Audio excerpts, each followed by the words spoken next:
नमो उषत्कालः सुस्वागतम् सत्यं शिवं सुंदरम्।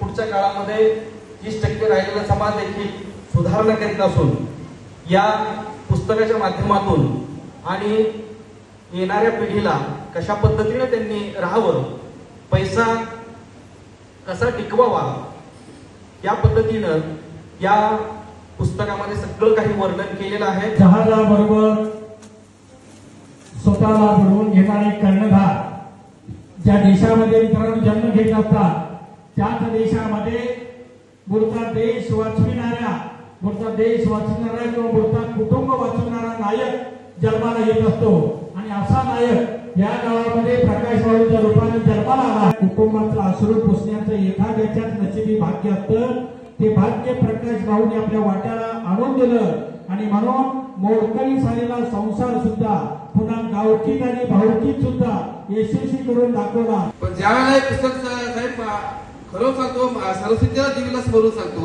हे पुस्तक ज्यावेळेला हातात आलं, अरे बापरे म्हणले ह्या माणसाचं जर मी पुस्तक लिहिलं तर माझं निश्चित काहीतरी चांगलं होणार आहे, माझं नाव नक्की निश्चित होणार। आणि सांगोला हे पंढरपूरच्या पुण्यस्थळाला चिकटून असलेले सांगोला गाव आणि ह्या एका व्यक्तीचं जर मी पुस्तक हातात घेतलं की सांगोला आणि या पंढरपूरच्या परिसराचं हे पुस्तक माझ्या नावाला जर गेलं तर मी सुद्धा कुठेतरी पांडुरंगाची काहीतरी का असना पुण्याच्या थोडंसं का असना मी हे पण का असना पुण्य मिळवलं असं मला वाटायला लागलं।